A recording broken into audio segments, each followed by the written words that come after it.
welcome back to Wisdom Talks. We have a very special guest today. Actually, he's my brother, William or Billy Gallagher, and I brought him specially on here today to talk to you about anxiety and panic attacks. And the reason I brought Billy to join us today on the podcast, because we don't get many people, or men especially, that talk about this condition that so many people suffer within the UK. And I thought it'd be useful because we've had the therapist giving you techniques, talking about the advice line. So I've asked my brother to have the courage to come on here today to share with you his experience of panic attacks, anxiety and stress. So hello, Billy. Yeah. Hello, Billy, my brother. Hiya. How are you today? You all right? I'm all right now. It started, I'm all right. You're all right now, it started. Yeah. So the first thing I'd like to ask and sort of like say to the audience is talk about your job now. What job do you do now? So I work for a housing association. Yep. And I'm a living well coordinator and a safeguarding officer. So I work with vulnerable families, individuals in the properties, basically. Okay, you won a couple of awards with the police as well? Well, we my previous role from a previous association, we worked alongside the police as well. Yeah, okay. So it's quite an intense job. You go in and help families that are in difficult situations and offer support, and also maybe people that have come out of prison. Exactly, yeah. Yeah, okay. So I'd say that's quite a tough job.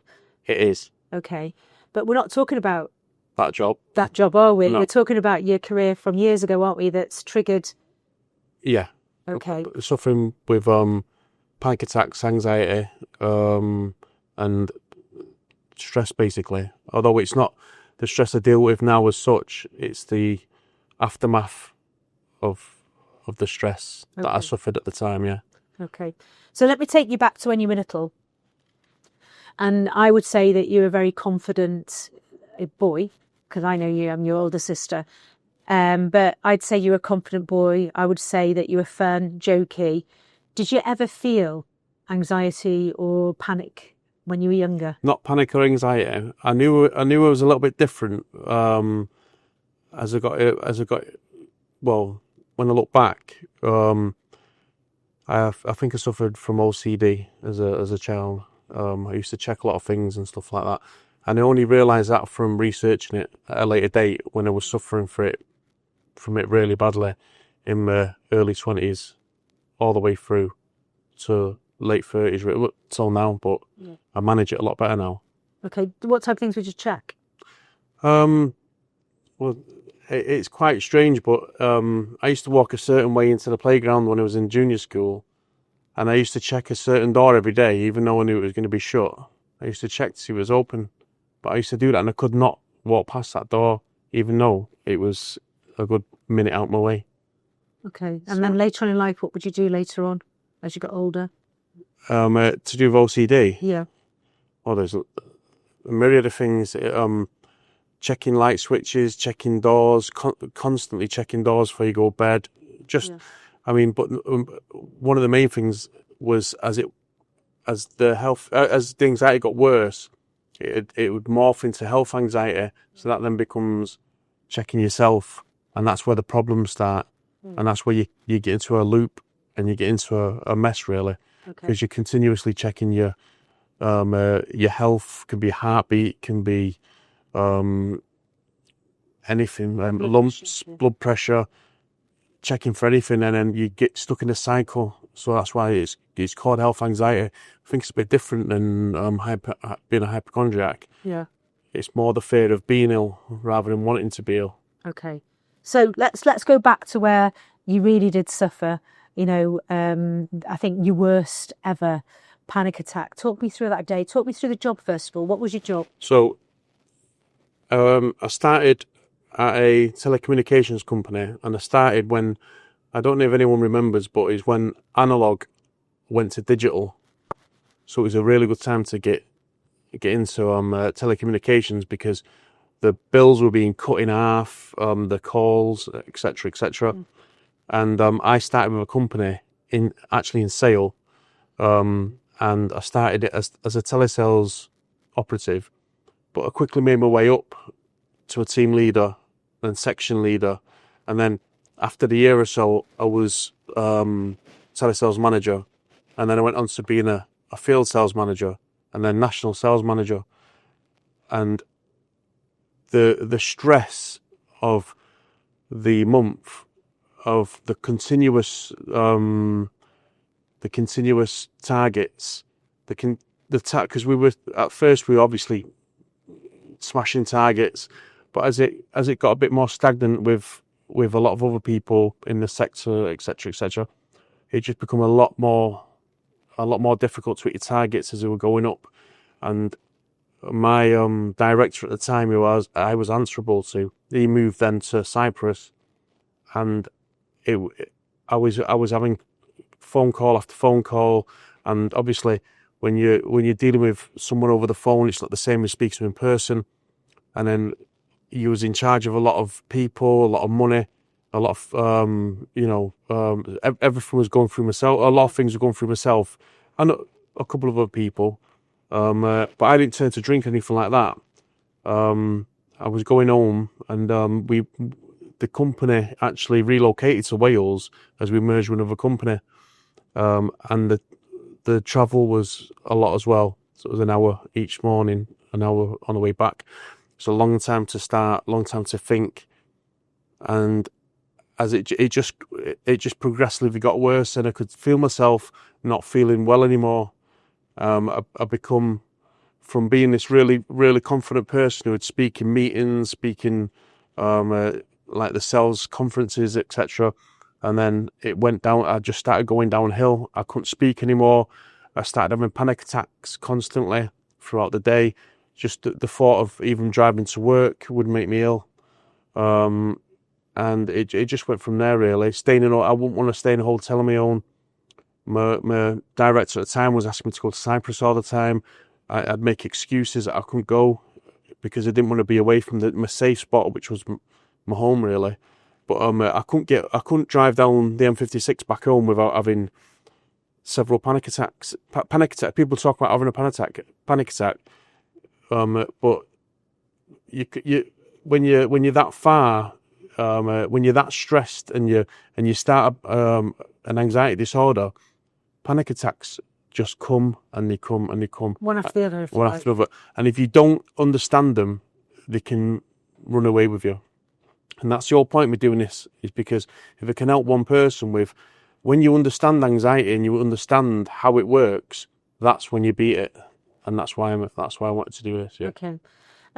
So if we go back to the job, so do you think that it was because you didn't have any personal life? There was no disconnection from work. So it was the pressure, it was waking up, you've now got extra travel time, you've got the targets month after month, and it's relentless. You can't see any light away from it. Is that what you think? It's strange because I still had a life where I still enjoyed things. I don't think I've ever been depressed as such.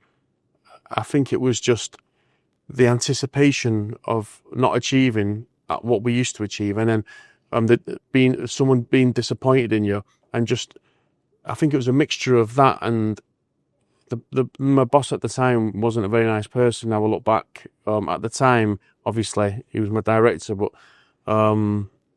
he was extremely strict, and he didn't. So he was supportive. He was supportive. Not there was nothing. I mean, I went GP. I went nothing. I think I filled the same form in 3 times. I was attending casualty several times. To get help. Yeah. To say something's wrong. Something's wrong. Yeah. I was having palpitations and missed heartbeats. So I was in a mess at one point. Yeah. So I'm going to ask you. Let's go back. When did you have your? Tell me exactly when that very first panic attack hit you. What did it feel like? Well, I had to drive. I was driving down the lanes near Manchester Airport, and I was dropping off a lot of information to my bosses at the time. My director's mum's house, where he was staying because he was come back from Cyprus, and I had to drop. I think it was some sort of file off. And I was on the lanes, and I'd been having a pain in my arm. I think it was just because I was just so tense all the time, and I just kept thinking about it, and all of a sudden I had this thing that I'd never felt before. It was the most horrific thing I've ever felt, and it was a panic attack. I didn't know that at the time. I thought I was dying, and I couldn't explain it. Do you think you're having a heart attack? Oh yeah. It's beyond anything. Unless you've had one, it's the most frightening thing you'd ever have. Yeah. And you're driving along, you've got this pain at your arm. Yeah. You've got this unusual feeling you've never had in your life before. Yeah. It feels like maybe you're having a heart attack. Yeah. What else is happening? Oh, you go to pieces. Well, obviously, if you're, I mean, the way I can explain is if you're sat watching telly and you've got nothing else going on, you sat there relaxing watching telly. When you're suffering from anxiety, that you don't relax. So you may look normal to other people, but inside your head is going there's a million things going from one place to the other, and your mind's so overworked and so messy, you can't ever get any sort of relief from it. Yeah. And that's where the intrusive thoughts come in and stuff like that. Yeah. So I think it's all to do with adrenaline, because your adrenaline's firing so much, and I think that's I noticed at the very beginning when I started to get really ill, my adrenaline was firing constantly. So, I mean, because anxiety is an emotion as well, the same as being happy is. And if I say to you, we're going out Friday night and you get excited about it, you get a shot of adrenaline in your stomach and you're excited. Well, that was happening all the time, even when I was excited or even when I was stressed. So it was just a double whammy of stress, really. Because what happens is you get adrenaline. So if I held like a sheet up here with that pencil, you have the adrenaline. So the life experiences on a daily basis, you'll plod along nicely here and it might drop below that. But then suddenly you'll run for the bus, your adrenaline goes up. You've got a target, your adrenaline goes up. You get a bill, adrenaline goes up. But it keeps going down. And as long as it keeps going down and stays on that line, you're stable. But it's when it continually stays above that line, you get what your body gets used to this. The best way to explain that would be a glass of water. So the glass half full thing. So if the glass then overflows, that's a panic attack. Yeah. When it overflows, it just destroys all your nervous system. So all your coping mechanisms go out the window. Yeah. And then you don't know what's happened to you. You're scared of it happening again. And then that's when the problems start, because you're fearing what was that feeling. I remember coming home and I didn't tell anyone what had happened to me. And I was laying in bed, and then it started off like a few months of not sleeping properly. I mean, I'm talking about not sleeping proper, not sleeping. Yeah. I'm constantly just lay there worrying. Will it happen again? Will it happen again? And lo and behold, bang, it happens again. Then it becomes a habit then. And then you're just struggling to do day-to-day tasks. So that day when you're in the car, you've got that happening. Did you pull over? Did you carry on driving? Oh, no, I pulled over, yeah. Yeah. Of course I did, yeah. And then what happened? I was with, at that time I had a guy who did the figures at my work, for what I did. He did the figures, for what we did, worked out how much money was in deals and stuff like that. And he was with me, and he was actually a friend at the time. And he was there, and he taught me through it. But he didn't know what was going on either. You know what I mean? Just telling you to calm down. Yeah. Strange enough, it was next to Wivishire Hospital down the lane, so I could have picked a better spot to die, really. Did you go to the hospital? No. No, you didn't. No. Okay, so then you've gone through that one. You've dropped the file off. Yeah. Does it hit you again then on a regular basis? Oh, a couple of days later, happened again, and that was it then. I'd not recovered from the first time. Yeah. And then you felt that the job was responsible for this? No, not at first, no. I knew I was going through a lot of stress. I didn't think that had to do with stress as such. I thought I was ill. Yeah. And that's a problem, because that's when you start to think. For the people here, how long ago was that? So this was when I started working at the shop, the company. It's not the shop, the company. It was late 90s. Okay, so I think back in the late 90s, would you agree with me that there wasn't so much awareness of mental health for one, but panic attacks, anxiety? Had anybody ever mentioned anything like that? Yeah. Nothing at all.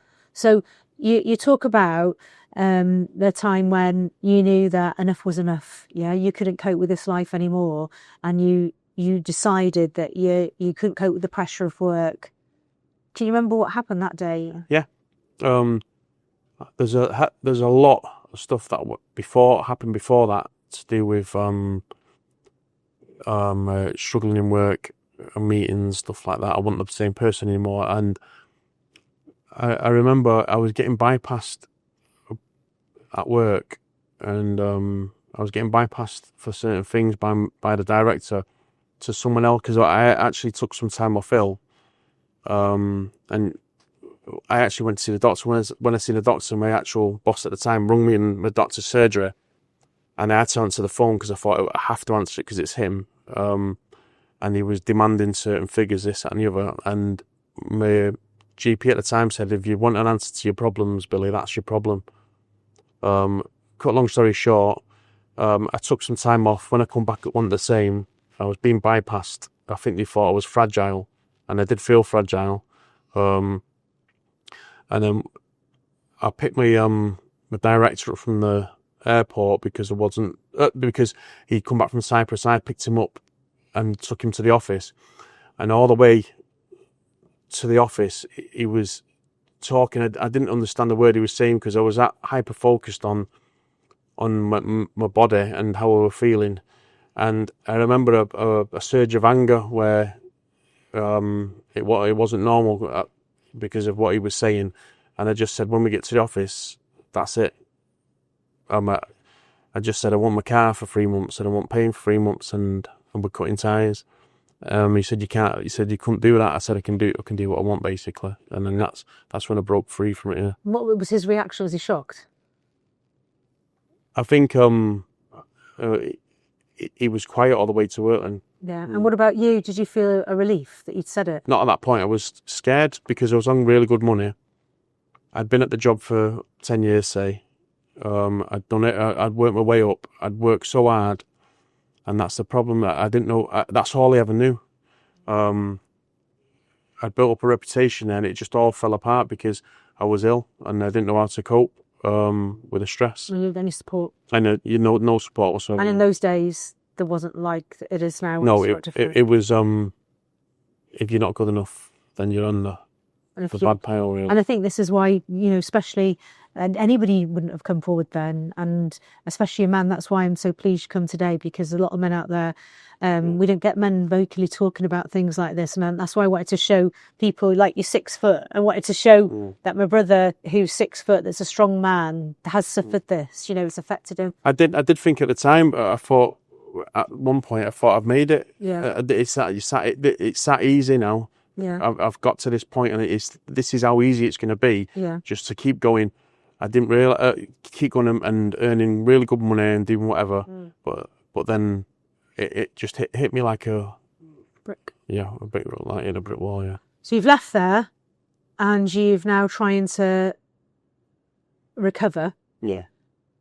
Was that through counselling, or was that just what? Tell me what happened. I went to the GP. They referred me to, after me going back and forth. I went to the GP. I asked to. I obviously was very, very ill, and the GP referred me to the mental health service. So I went to see the mental health service, and they talked about CBT. I discussed it with a lady twice, and then on the third time I went to see her to start, and she basically passed me over to a younger girl who was a good few years younger than me at the time, and she was a student, and I've got nothing against students, obviously, but I'm dealing with a really, really important thing, which was I needed convincing that I was all right. And when I started talking to her, I just didn't believe she was going to make me better. And then so that was it. I just lost all confidence in it. The way I have coped, or the way I coped then, was a lot of it's on the internet. You can obviously, with health anxiety, and it's the wrong thing to do, going on. Yeah. Google a lot, but if on YouTube now, if you pick the right people and stick with one person, there's a lot of anxiety gurus on there. That's really good, and that will really help you, and that'll help you understand. That's why I say, once you understand anxiety, it takes it just takes the sting out of it. So it's there's the person suffering from it, understanding what anxiety is. That's what you're saying. Yeah. Once you understand how it works, once you break the cycle, then you can recover from it. Yeah. And you definitely think if you're suffering from anxiety, that then leads to the panic attacks. Oh, massively, yeah, massively. It sort of like builds and builds and builds because it just snowballs and gets out of control. So a lot of people who suffer from anxiety, a lot of people say I suffer from anxiety. They probably don't. When you suffer from anxiety disorder, it grips you every day of your life. Yeah. And it ravages your life, completely ravages your health, how you feel, your well-being. And It stops you doing everything. Yeah. Yeah. And so when you talk about, so you left there, you then left the counsellor, by the way, that you're supposed to be getting help with. Did you go back? I went back to the doctor, and it's actually strange, this because you said something at the time, which was, you actually said, because I mentioned medication, the doctors have been talking to me about medication, and you said, don't be taking medication, Billy, because you'd heard bad things about it. And when I went back to the doctors, he'd been saying it for, say, 12 months, I should go on medication because I wasn't very well.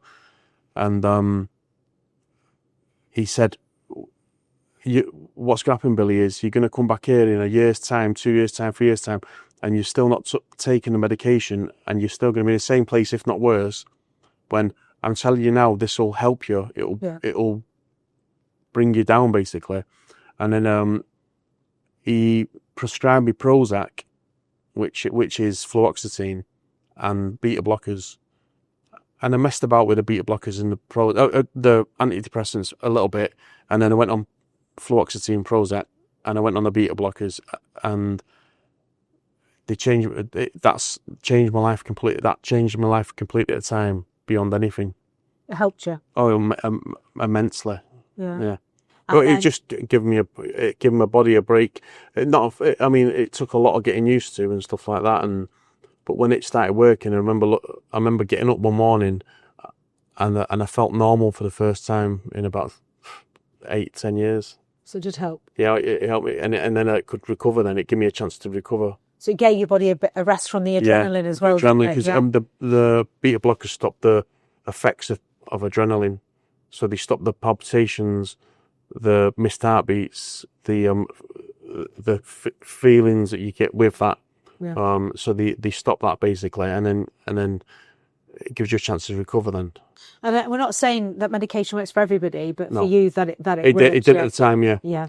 But understanding it and understanding why. Yeah. And understanding how adrenaline affects you, etc., etc. Yeah. If you're in the anxiety, if you're in an anxiety situation where you're suffering from anxiety disorder and you don't think there's any way out or don't think there's any help, if you just research it, what anxiety is and how it affects you, you can definitely break the cycle. There you go. Okay. So, if you don't mind talking about this, but in the background, so we've got you're getting yourself together, you're having medication, you're having you didn't have counselling, did you? But you went to see a lady, you didn't find that was useful for you, went up to the doctors, got your medication. Where are you now in your life? Are you retraining? Because now this job you have, and you've had for a long, long time now, I would say for me, that is super stressful. It is, but it's a completely different stress. Yeah, it's rewarding. Completely different stress. At the time, but now I look back, I think the stress I was under at the time was horrific. This is more rewarding. Obviously, you have stress in your job. Or pressures. Yeah, pressures, but nothing like it was. Nothing at all. Yeah. And how long did it take you to get to a place where you've gone from horrendous panic attacks, anxiety, thinking you're dying, thinking you've got ailments, thinking you have heart attacks every day, it's waiting around the corners to grab you, and then you've got your medication. When did you get to a point? How long did it take you to get to that point of from your first panic attack to having the medication? How long was that? Oh, I couldn't even say no.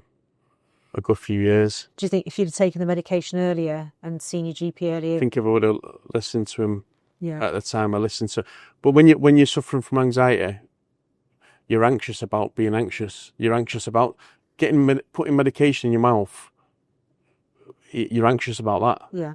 You wouldn't, you know, do not read any of the instructions. Don't read any of the Side side effects, because when you suffer from anxiety, the adrenaline's making you think the worst thing. Yeah. So you're just stuck in a rut. Yeah. The GP was offering me medication, and I was thinking, there's no way I'm putting anything in my mouth because it will be a detriment to my health. Yeah. And then we've got, so you're getting yourself back on track, but I know that personally things were in the background happened, which affected your family. So quite dramatic. Some days you'd have good days, and you'd have bad days, and you'd go weeks of having trouble sleeping, just being ravaged by panic attacks and just general anxiety all the time in the background. But then it subsides once you do your research on it, and that's what really helped me. Once I started watching the videos of certain people on the internet, and I'm watching how it affects you and how to deal with it and stuff like that, that's when I started to really beat it then. I found what I've noticed about you is when you are getting agitated, if we say, I don't know if that's the right word to use, but you're getting overwhelmed. I've noticed that you have outlets like podcasts. Yeah. You listen to life stories that are inspiring. You listen to positive stuff rather than go through the negative in it. And I've noticed that you're not scrolling as much through your phone to look for things as a reason why you might have, like if you have a lump on your face, you're not Googling, why have I got a lump on my face? You're thinking, I've just got a lump and it'll go. It's weird because that's a strange one, because I am, believe it or not, a glass half full type of person. Yeah. I'm not a glass half empty. Yeah. So sometimes I question how strong I am or whatever, and I think about what I've been through, and so that makes me feel better, because I think if you've been through that, because it is a mental health issue, having a mental health issue like that, and then coming out the other side, holding a job down, doing well in my job. I'm glad of that, yeah. Yeah. And family life, did you find that the panic attacks, anxiety affected your family life? Yeah, well, they did. We got through that. Like as you say before about being a man and having to explain to your wife that you don't feel well in yourself. And then she helped me a lot. My wife helped me a lot. My family helped me a lot. But just like trying to tell your brother you can't do something because you don't feel well. He doesn't understand. Turning up for football on a Sunday to play and not being able to shake hands with the other captain because you're too anxious and the anticipation's too much of shaking hands with him. Going in shops, having to turn around and go back out again. Not being able to go into, not being able to sit in a doctor's surgery because the anticipation of being in a doctor's surgery is too much. Going to parents' evening and not being able to speak to the teacher. Just everyday things. Everyday things, yeah. Just one thing as well, going into training courses and having to tell the trainer that just to let you know, if when you're doing introductions, can you do me first? Because if you don't ask me first, by the time you get round to me, I'd have had an heart attack. Yeah, you're thinking about it. Oh, so when with your job now, you've got access to an Pro Statistics program. Yeah, and that's where you got a lot of help from in support. Yeah. And I know that you've reduced your medication. Is it just beta blockers you're on now? Yeah.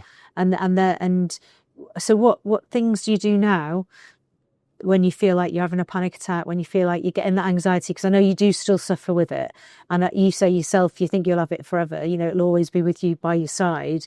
But you've learned better ways of managing it, so you're aware when it comes on. So what do you do? I have different types of things, because if I go to bed and I don't feel well, like I feel anxious or a lot, right? So it's important you understand this. When I go to bed now and I feel anxious, I know what anxiety is now. Yeah. So I know I'm going to feel anxious sometimes. So I don't feel the way I used to feel. because I know it's just an emotion. It's going to pass, and it's And that's a good word. So anxiety always passes. The symptoms always pass. Yeah. And when I'm laying in bed, and I feel anxiety coming on, what I do is to get rid of my anxiety when I'm laying in bed, because it's not the best place to have anxiety or adrenaline, is that you can do tensing exercises. They're on the internet. A really good one as well is listening to podcasts or meditation on earphones. And people may laugh at that, but even white noise is really good as well. Because once you're sleeping, when the day ends and you wake up, it's a new day. And with anxiety, although sometimes you do feel bad in the morning with anxiety, but it's a new day, it's a new start, and that's it's a new beginning to have a better day, basically. You said, I know you've said to me that when you've had a panic attack, the next day you just feel flat out exhausted. You have to recover by sleep, don't you?